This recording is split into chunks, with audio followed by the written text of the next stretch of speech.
Hello, everybody. A very good evening. So, time for a session like every day. And here we are on a mission of 5,000 word bank challenge. And I'm actually enjoying it. And all those who are in it with me, I hope you're enjoying it too. What is it? Step by step, word by word, day by day. If you get richer, slow and steady wins the pace. So, what's the hum? So, just bring your notebook, a pen, join me 15 minutes every day. It will add on. Okay, not a big deal. Okay, so hi everybody, a very good evening. I'm Vinita Vora, a coach, a consultant, a digital designer on the mission to help the dreamers, all the dreamers who want to work, study, or migrate abroad. And to do that, you need a strong foundation of English language because you have to clear English proficiency test. And English proficiency test is the gateway to almost every job, every university nowadays, or any admission, more so in India and even abroad.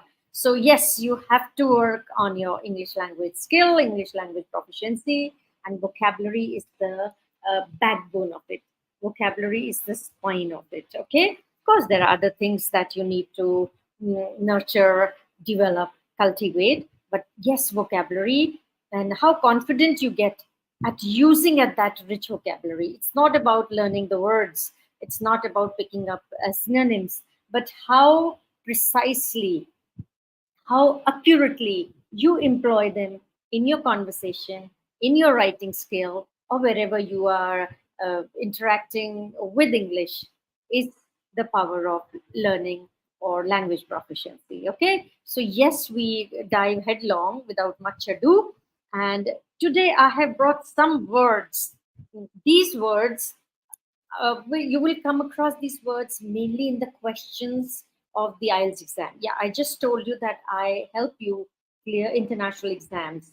And there are many exams. It could be TOEFL, IELTS, then GRE, GMAT, Pearson, Duolingo, many such exams.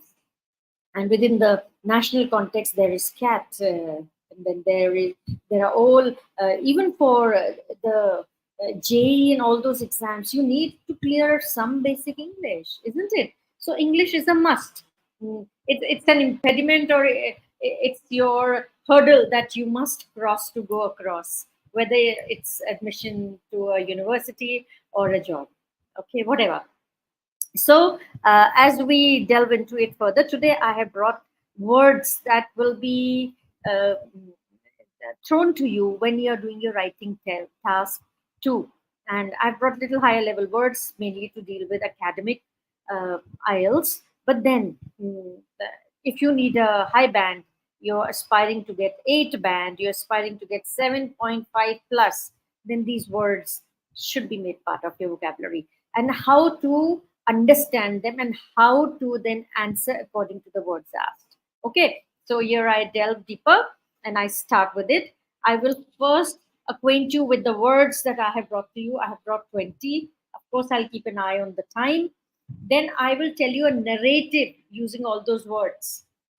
And after that, I'm sure you will understand the narrative better because you have dealt with the words and it will be reinforcement of learning these 20. Let us see how many you can take away today. So just be with me and see how many you can commit to your memory. And here I start.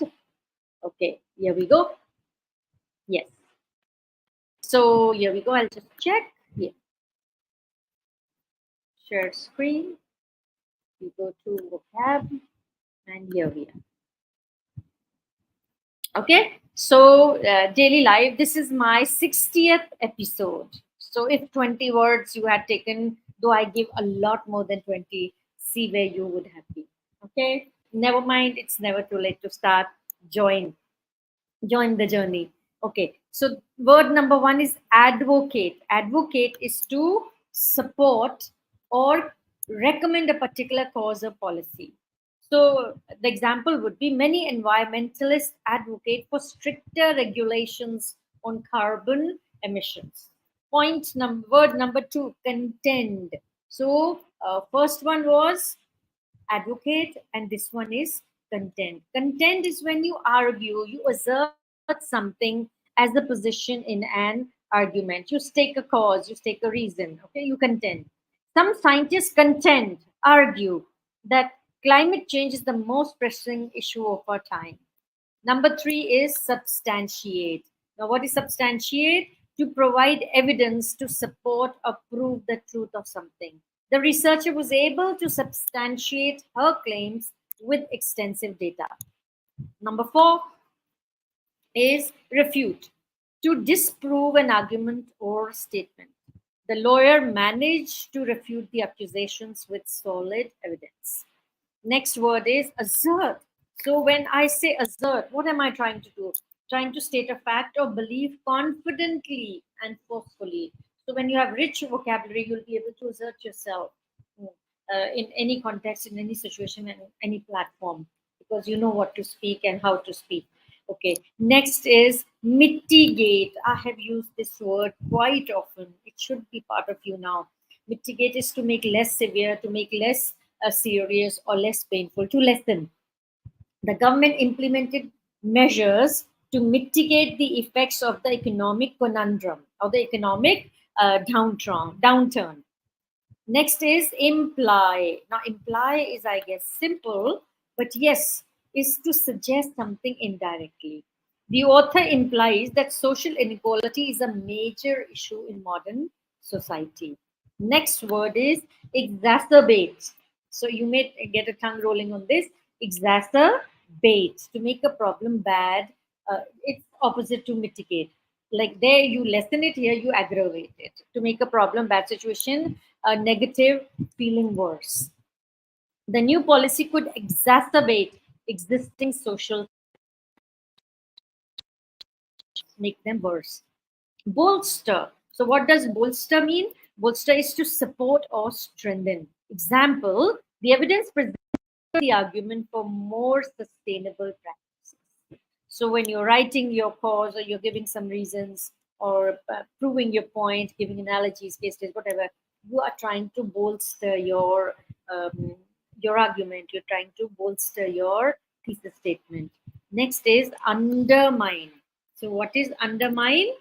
To weaken or damage something, especially gradually or insidiously. The scandal has undermined public trust in the government. Concur. Now, what does concur mean? To agree with something. Most experts concur, affirm, consent that the new drug is effective in treating the disease. Next is proponent. Proponent, when you are a propose something, you advocate something, you support a particular cause. She's a strong proponent of renewable energy. So am I. Next is 13th number, which is dissent. To agree with or oppose an opinion. When you disagree, okay, you contradict. That is dissent. There was significant dissent among the committee members regarding the proposed changes. Number 14 is prevalent, widespread in a particular area. So prevalent is all out there. So obesity is becoming increasingly prevalent in many developed countries. Number 15 word is viable, capable of working successfully, or it is a feasible solution. So doing vocabulary step by step, day by day is a feasible solution to gaining English proficiency. Number 16 is corroborate. What is number 16? Corroborate. Several witnesses corroborated her account of the accident, proved, substantiated, to support, confirmed whatever she's saying is true, kind of evidence. So 17 is contradict, to go against. Her actions contradict her earlier statements on the matter. Okay, so you don't have to contradict what you've been saying earlier. You got to stand by. You got to further reinforce whatever you've been saying or suggesting. 18 is elicit. Elicit is to evoke, to bring out, to call out, to draw out a response, answer, fact from someone. The survey was designed to elicit honest feedback from the participants. 19 paradigm, a typical example of pattern of something. So paradigm of success. What is the paradigm of success? Everyday learning some vocabulary words. And you're sure to reach the 8 band because you will show all the variety that you can during your writing task. Reading you will understand well, listening you'll understand because you're high on the vocabulary. So the shift in company culture represents a new paradigm for workplace productivity, a new model, a new example, a new pattern. Number 20 is ambiguous. When you are not sure, when you are do not understand the meaning correctly, you are hazy, you're not clear. The wording of the law is ambiguous and has led to several court cases. Okay, I'll just check on the time. How much do we have? Wow, we have some time. Let me see how much I can rush past. Now I'm going to tell you a narrative using all these words. So, hoping you will understand these words, and I will rush past. In a small, bustling town. So, bustling town I've used earlier, but still it is new here. A great debate was about to unfold. The townspeople were eager to see who would emerge as the most compelling advocate for the future of their community. Perhaps companies try this. Who will emerge as a spokesperson? And that's how ambassadors are made. So, brand ambassador for that. So, you will be the face of that something. Sophia, known for her high profile language, articulation, her vocabulary. Okay, so her eloquence was first to speak.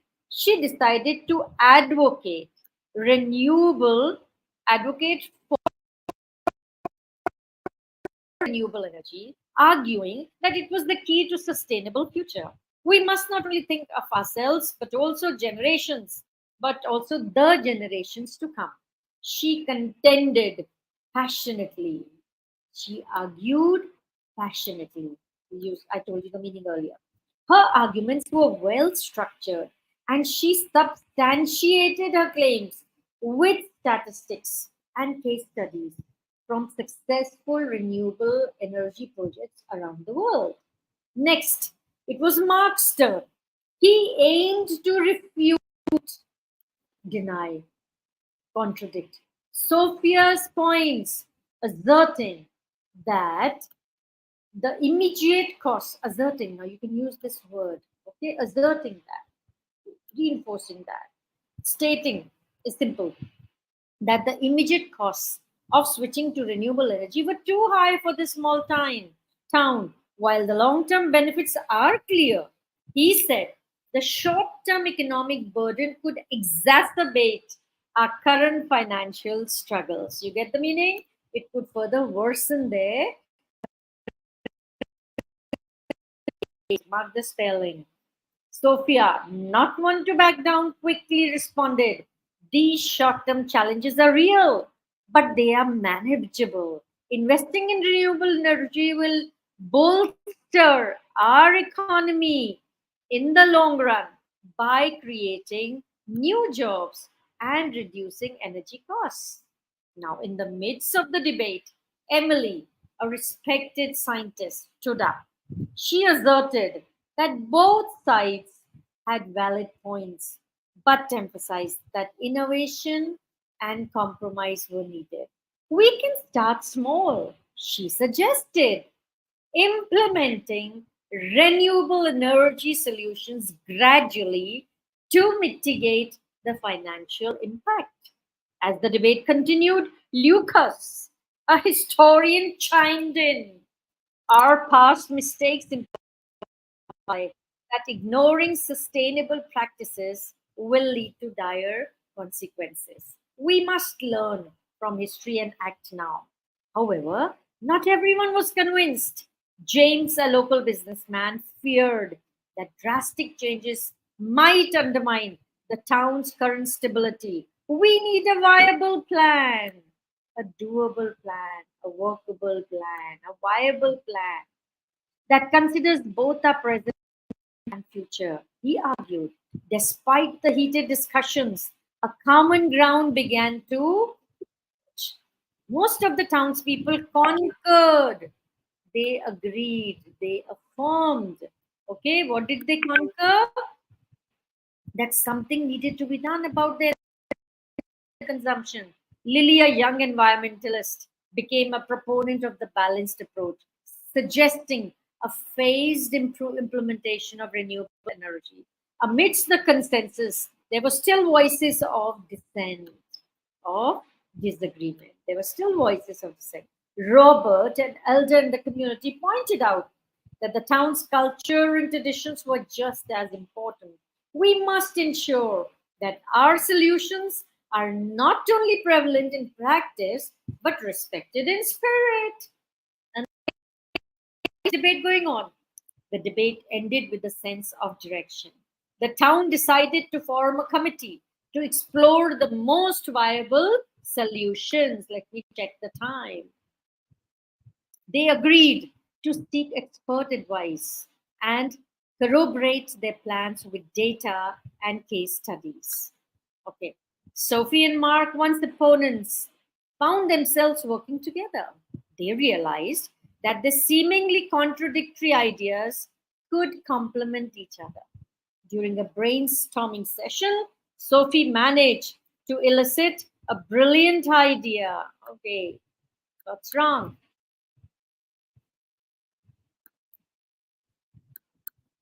Mm, it's hung up.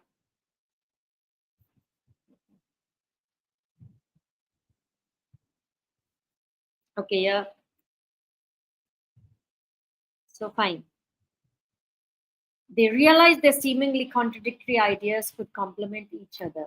During a brainstorming session, Sophie managed. What did she manage?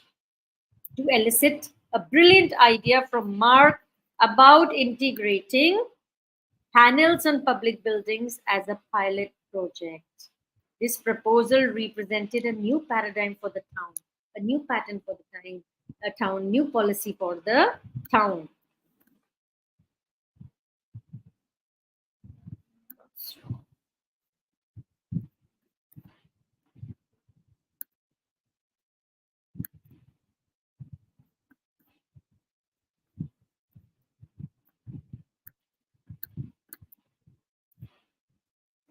Okay, gone.